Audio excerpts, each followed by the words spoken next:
వాళ్ళ ఆరోగ్యాలు ఇంపార్టెంట్ అని గ్రహిస్తున్నారు. అంటే ఇంకొకటి ఉంది ఇక్కడ, విమెన్ ఆర్ లక్కీ, మనకు వచ్చే క్యాన్సర్స్ ట్రీటబుల్. అవును, except ovary, rest of the cancers which are women specific treatable, not just ఏదో చేసేసి టెంపరీ కాకుండా ట్రీటబుల్. అది మనం లక్కీ కదా.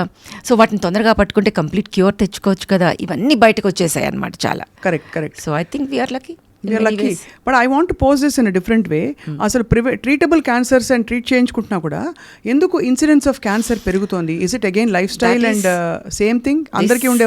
This is a fantastic question which has to be posed now in today's time. ఒక్కొక్క ఏజ్లో, ఒక్కొక్క ఏజ్ అంటే వెనేసే డెకెడ్లో ఒక్కొక్క ఛాలెంజ్ ఉంటుంది మనకి.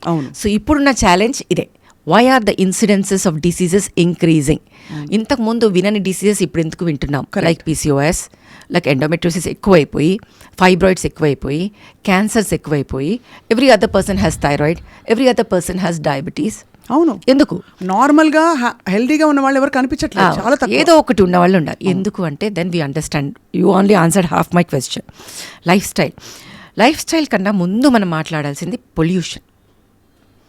మన చేతిలో ఏం లేదు. పొల్యూషన్ ఎలా ఉంది అంటే pollution is created by us. We are throwing plastics, we are eating things which are releasing dioxins. మనం వాడే కాస్మెటిక్స్ దగ్గర నుంచి తినే ఆహారం వరకు కూడా మనం బయట వేసే చెత్తలో ఈ డయాక్సిన్స్ రిలీజ్ అవుతున్నాయి. డయాక్సిన్స్ ప్లస్ ఇలాంటివన్నీ ఉంటాయన్నమాట, కొన్ని chemicals which are called as endocrine disrupting chemicals అంటాం, EDCs. ఇవేం చేస్తాయి? బాడీలోకి అబ్జార్బ్ అవుతాయి. మనం బయటకు వదిలింది మనమే కదా తీసుకుంటాం. What goes around comes around, అంతే కదా. మనం పీల్స్తాము. సో మన బాడీలో వెళ్ళి ఎండోక్రైన్ సిస్టమ్స్ ఏవైతే ఉన్నాయో వాటిని కొడుతుంటాయి. సో థైరాయిడ్ని కొట్టినప్పుడు థైరాయిడ్ డిసీజ్ వస్తుంది. ప్యాంక్రియాస్ కొడితే డయాబెటీస్ వస్తుంది. ఓవరీస్ని కొడితే PCOS, endometriosis, endometrial cancers, fibroids అన్నీ ఎక్కువైపోతూ ఉంటాయి. That is a first thing. దాంట్లోనే ఒక భాగం శానిటరీ నాప్కిన్స్ విత్ ప్లాస్టిక్స్. మనం ఏం చేస్తున్నాం? రోడ్డు మీద ఉన్న చెత్తను రోడ్డు మీద పెట్టుకోకుండా ఇంట్లోకి తెస్తున్నాం. అంటే గర్భాశయంకి దగ్గరలోకి ఈ శానిటరీ నాప్కిన్స్ విత్ ప్లాస్టిక్స్ని పెడుతున్నాం. సో ప్లాస్టిక్స్ లేని sanitary napkins or menstrual cups వాడాల్సిన అవసరం వచ్చేసింది మనకి ఇప్పుడు. If you have to decrease this is the first thing. Very over time same thing recurrent గా చూస్ చేస్తే ఏమవుతుంది? That leads to cancer. But దీని వల్ల వచ్చింది అనడానికి మనకి clinical all the studies are there, everything is there. Okay. So అందుకే no pop అనే క్యాంపెయిన్ స్టార్ట్ చేసాం ఈ మధ్యనే. That is called no plastics over privates. అది మనం చాలా జాగ్రత్తగా మనం గుర్తుపెట్టుకుని this, I want this to be understood by everybody that no pop is the way to live to decrease women cancers. Second is మన స్ట్రెస్. ఓకే, లైఫ్ స్టైల్లో stress has become an, ఈ రెండు అడిషనల్ పొల్యూషన్, స్ట్రెస్ అనేది మనం తెచ్చుకుంటున్నామా? External stress, internal stress. Everybody needs some amount of stress to achieve something. మనందరం achieve చేయాలంటే కొంచెం స్ట్రెస్ లేకుండా ఎగ్జామ్స్ రాయము, మనకి మంచి మార్కులు రావు. కానీ ఏదైతే స్ట్రెస్ మనకి బాడీని ఎఫెక్ట్ చేస్తుందో that is called negative stress. So we're allowing it. Psychosomatic diseases అంటాం. ఈ బ్లోటింగ్, మనకి IBS, irritable bowel syndrome, inflammation, auto immune diseases ఎక్కువ అవడము, ఈ అన్నిటికీ కూడా మనకి stress is the main reason. Apart from the mental health, depression. 5th class పిల్లలు, 6th class పిల్లలు are talking about depression. Those days we never even knew the meaning of word depression. I am depressed. I don't want to do anything. I was surprised to listen to that kid talking like that. So కానీ అలా ఉన్నది ఇప్పుడు ప్రస్తుతానికి ఉన్న such situation. Third, మనం తినే food of course చాలా చాలా చాలా చాలా ఇంపార్టెంట్. మనం ఏం తింటామో we're what we eat. Okay, so మనం తినే ఫుడ్ తొందరగా అయిపోవాలని మనం టిండ్ ఫుడ్స్, అవి మళ్ళీ ప్లాస్టిక్ కంటైనర్లలో ఉండే ఫుడ్స్ అవన్నీ. సో మనం తినే junk food and all. And ఒకటి గుర్తుపెట్టుకోవాలి స్వప్న, మనం అందరికీ మనీ చేసుకోవడం చాలా important. Very important to survive is money. So మనకెంత మనీ చేయాలని ఉంటుందో even the business man will have money. ఇప్పుడు ప్రాన్ కల్చర్ వేసుకుందాం. ప్రాన్ని డెవలప్ చేయడానికి when I use to go and see, వాళ్ళు మేత అని వేస్తారు కదా, వాటికి ఫుడ్ అన్నీ వేస్తారు. ఆ మేత వేసే దాంట్లో they add so much of high and antibiotics and so much of so many drugs into it. మెరపనం, అవి లైక్ హ్యూమన్ బీయింగ్స్ ఇవ్వడానికి మేము ఆలోచిస్తాం. సో అవన్నీ మనం అబ్జార్బ్ అయినప్పుడు మనకి డ్రగ్ రెసిస్టెన్స్ వచ్చేస్తుంది. నెక్స్ట్ టైం మనకి మందులు పనిచేయడం మానేస్తాయి. బట్ ద సేమ్ వే ఒక ఆవు ఆర్ గేదె మనకి పాలు ఇవ్వాలి అంటే వాటికి they give injections to produce more milk. అవును. సో అవి మనం పాస్చరైజ్డ్ మిల్క్ వేసుకోకుండా మనం ఇంటికి తెచ్చుకుని తాగి అలాగే ఎంత మనం ఉడకబెట్టినా పాలని మనం పాస్చరైజ్ చేసినంత అవ్వవు. So that gets absorbed oxytocin అవన్నీ. That leads to body changes, precocious puberty. 5 years 6 years గర్ల్స్కి ప్యూబర్టీ రావటం. సో వాళ్ళు బిజినెస్ సెన్స్లో వాళ్ళు ఆలోచిస్తారు. ఒక చికెన్ వాళ్ళకి ఎక్కువ వెయిట్కి అమ్మితే వాళ్ళకి ప్రాఫిట్, మనకి కాదు. ఓకే, సో వాళ్ళకి ఎవరైనా వాళ్ళ ప్రాఫిట్ చూసుకున్నప్పుడు చికెన్ని ఒక లావుగా అయ్యేటట్టు చేస్తారు. అంతే కదా.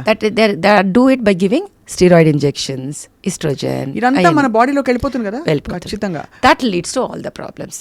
నా fourth important is addictions and the what we again ఇప్పుడు మనకి స్మోకింగ్, ఆల్కహాల్ అండ్ ఇది మన substance abuse, that's the right word. I think I didn't know how to put it across, has become rampant.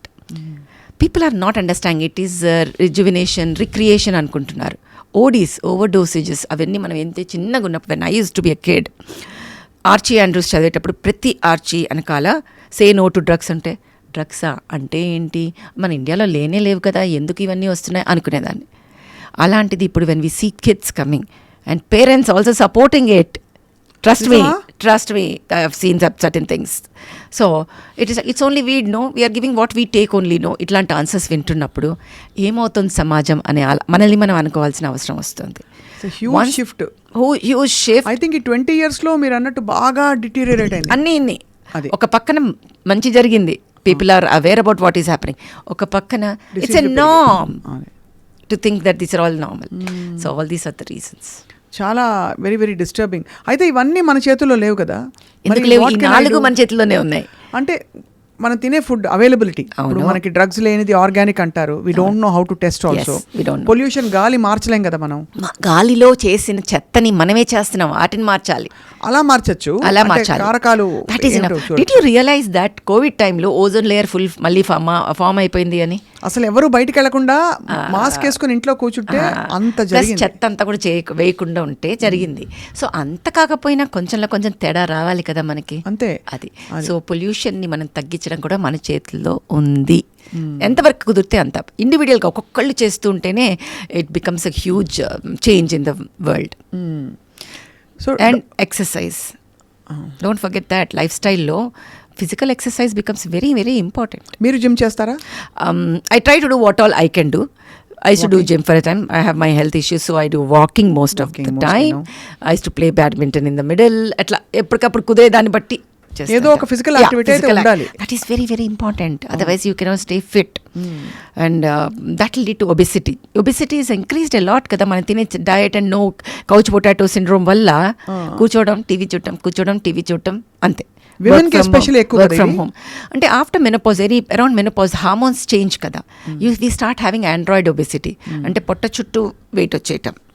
So అలాంటివన్నీ జరగటం వల్ల అంటే చెప్తారు కదా, గాలి పీల్చకుండా లావైపోతాం మేము అని.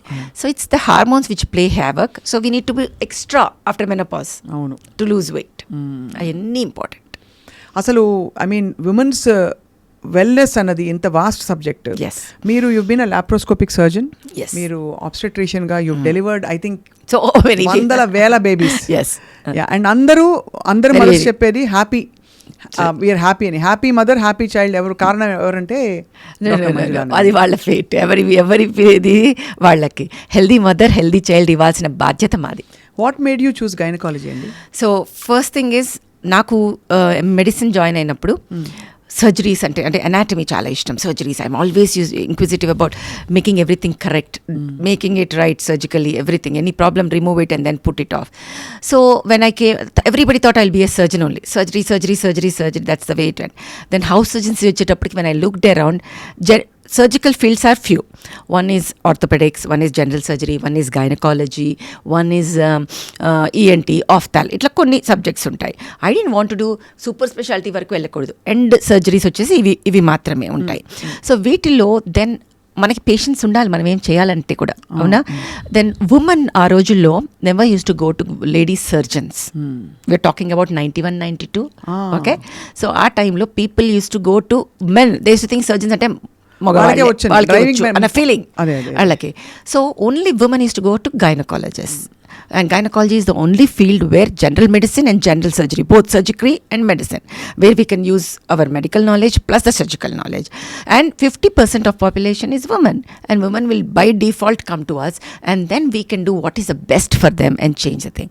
So I knew in 91 definitely I'm going to do gynecology, and I say, so that's how it came. And then by the time I came to the final year of gynecology, I was more devastated seeing that everybody getting operated, open surgeries, how to change the whole thing. And then the whole mahol చూసి it's only thing is obstetrics is important, but then there are so many other things we can do. We can avoid unnecessary hysterectomies by giving simple options like Mirena, like thermal ablations. అంటే bleeding అవుతుందా తీసేయండి, white discharge అవుతుందా తీసేయండి. Luckily today white discharge is never an indication for hysterectomy. White discharge అవుతుందా, cervix infection ఉందా, take out that piece of it. Cryocautery ఆ పీస్ని చేయాలి, ఎక్కడ ప్రాబ్లం ఉంటే అదే ట్రీట్ చేయాలి, అంతేకాని మొత్తం తీసేయటం కాదు అని. అంటే ఇది వరకు అన్నట్టు నిజంగా 2 generations ago that was the norm. చాలా కామన్ కదా, పిల్లలు అయిపోయారు కదా తీసేయండి. I mean that the more shocking thing was, I knew it was happening, was in 1997 or 98. There was one kid, young kid, 25-26, who came to me with acute appendicitis. Then I said, this is appendix ma. అప్పటికి 2 పిల్లలు అయిపోయినాయి అమ్మాయికి. Her daughter again became a doctor and came and met me recently. So, and then said, this is appendix, please go and meet a general surgeon. And after that, I did not see her, over, done. Cut cheste, after 3 months, I saw her again somewhere. ఎలా ఉన్నావు పాప, అయిపోయిందని appendix ఇది అంటే, అపెండిక్స్తో పాటు యూట్రస్ను అది తీసేశారు, uterus tubes కూడా తీసేశారు. ఐ సెడ్ వాట్, యూట్రస్ తీయడం ఏంటి అన్న అంటే, ఊరు వెళ్ళాను మా డాక్టర్, ఒక డాష్ డాక్టర్, ఎలాగో పిల్లలు అయిపోయారు కదమ్మా, పనిలో పని, దీనికి అది ఫ్రీ, get 1 buy 1 ఫ్రీ. అయ్యో బాబాయ్ అలా చేస్తారు అంటే యూట్రస్తో పాటు అపెండిక్స్ తీయడం కాదు, అపెండిక్స్తో పాటు యూట్రస్ కూడా తీసేయడం. మళ్ళీ తర్వాత అదే వీళ్ళేమనుకుంటారంటే తర్వాత మళ్ళీ అవసరం ఉంటుందమ్మా ఎప్పటికైనా అనేసి. That's the way it was. That was a shocker to me. Like healthy organ. This girl did not have any gynecological problem. ఏమీ లేదు, బ్లీడింగ్ లేదు, వైట్ డిశ్చార్జ్ లేదు, ఏం లేదు, పనిలో పని అంటే టైం పాస్కి అనమాట. సో దిస్ అవేర్నెస్ అప్పుడు నేను అదే, that's when I started awareness column in Eenadu about how every week writing question answers about awareness. So I said, no, media plays a huge role in awareness because people really trust media when it comes to this. Adi. So that is something which people have to understand. So ఆ టైంలో మీరు gynaecology opt చేసుకున్నారు. That was the thing. అంటే నేను ఎలాగైనా surgery చేయాలి, surgeries అనే different way that we make life easy, that అప్పుడప్పుడు people have become more career oriented. వాళ్ళకి జాబ్స్ పోకూడదు, they have to go back to work very next day. And అప్పుడప్పుడే nuclear families start అయిపోయినాయి, ఊళ్ళ నుంచి అందరు సిటీస్కి షిఫ్ట్ అయిపోతున్నారు. ఊళ్ళ నుంచి వచ్చేసి ఇప్పుడు సర్జరీ అంటే ఎట్లుండేది, ఊళ్ళ నుంచి ఎవరో ఒకరు వచ్చి ఉండిపోవాలి, అలా ఈమె 6 వారాలు ఇంట్లోనే ఉండేది. సో జాబ్ వర్క్, సో వాళ్ళ money income use to get affected. Somebody has to come from village to stay with them for the thing. Nuclear families అవుతున్నప్పుడు అది జాయింట్ ఫ్యామిలీ సిస్టమ్ తగ్గిపోయింది. సో ఇవన్నీ ప్రాబ్లమ్స్ ఉన్నప్పుడు how to change the surgical scenario in such a way that we don't need people. అంటే ఊళ్ళ నుంచి ఎవరు రావాల్సిన అవసరం రాకూడదు. ఆ అమ్మాయి పొద్దున్న చేస్తే సాయంత్రం కల్లా నార్మల్ అవ్వాలి. And she should go back to her work maximum in a weeks time. So ఈ అన్నిటికీ సొల్యూషన్స్ మనకి అవసరం ఉండేది. So that's when we came up with solutions, fought with everybody possible to say that is the right, and now it has become a norm. I truly believe in one thing, ma. మనం అందరితో ఎవరితో fight చేయాల్సిన అవసరం లేదు. We just do what we're doing and go. After some time ఏమవుతుందంటే the next generation will come who will believe this is a నామ్. అంతే, ఆ పాతవి మర్చిపోతారు వాళ్ళు. So but we should spread it in such a way that people believe that it is a నామ్ and take the good thing forward. I think జనరేషనల్లీ మనం 10 సంవత్సరాలకి ఏదో ఒక ఫోకల్ పాయింట్ మార్పు చూస్తూనే వచ్చాం. ఒక టైంలో మీరు అన్నట్టు హిస్టెక్టమీలు, తర్వాత రకరకాల సమస్యలు వచ్చాయి. అంటే పీసీఓఎస్ బాగా పెరగడం చూసాం. మళ్ళీ ఇప్పుడు రాను మనకి క్యాన్సర్ మీద చాలా ఫోకస్ వచ్చేసింది, బయట ఎక్కువైపోయింది కదా బాగా. ఎవరు అసలు నాకు అనుమానం కూడా లేదంటారు. March 2024లో there was a study which said 18% of Indians are having cancer. 18 కొన్ని రోజులు ఆగితే 25%కి వచ్చేస్తుంది. అంటే ఇప్పటికే వచ్చిందేమో 20. ఒకరికి వస్తుంది ఏదో ఒకటి, ప్రతి 4 ఒకరికి క్యాన్సర్ ఉంది, వస్తుంది కాదు ఉంది ఇప్పుడు. బట్ ఎనీవే మీలాంటి అంటే అట్లీస్ట్ పాజిటివిటీ వెంటనే ఇచ్చేసి సో ఐ ఫైండ్ ఉండటం ఒక ఇది what we cannot change but detect it early so it can be completely cured. అది నేను అనేది. దానికి డాక్టర్తో సంప్రదింపులు రెగ్యులర్ చెకప్. ఈ భయం మార్చేయాలి. మీ డాక్టర్ దగ్గరికి వెళ్తే ఏదో ఒకటి చెప్తారు, ఏదో ఒకటి ఎవరు చెప్పరు. Every 6 months make it mandatory to go meet for a well women checkup. అది నేను అనేది. వెల్ ఉమెన్ చెకప్ అంటే pap smear, mammogram and abdominal scan, endometrial thickness ఎలా ఉందో చూడటము, అదే టైంలో బ్లడ్ షుగర్ ఒకసారి, థైరాయిడ్ ఒకసారి, కంప్లీట్ బ్లడ్ పిక్చర్. వీటిలోనే majority of the things will come out, బయటపడిపోతాయి. మెనోపాజ్ దాటితే సంవత్సరానికి ఒకసారి, లేకపోతే ఇప్పుడు బోన్ మినరల్ డెన్సిటీ కూడా చూసుకోవాల్సి ఉంటుంది. పనిలో పని ఒక ఈసీజీ తీసుకుంటే హార్ట్ కూడా అయిపోతుంది, చెస్ట్ ఎక్స్రే తీసుకుంటే లంగ్ అయిపోతుంది, అయిపోయింది. ఇదంతా అయిపోయింది, అన్ని ఆర్గన్స్ చూసినట్టు అయిపోతుంది, వచ్చేసినట్టే. అవును.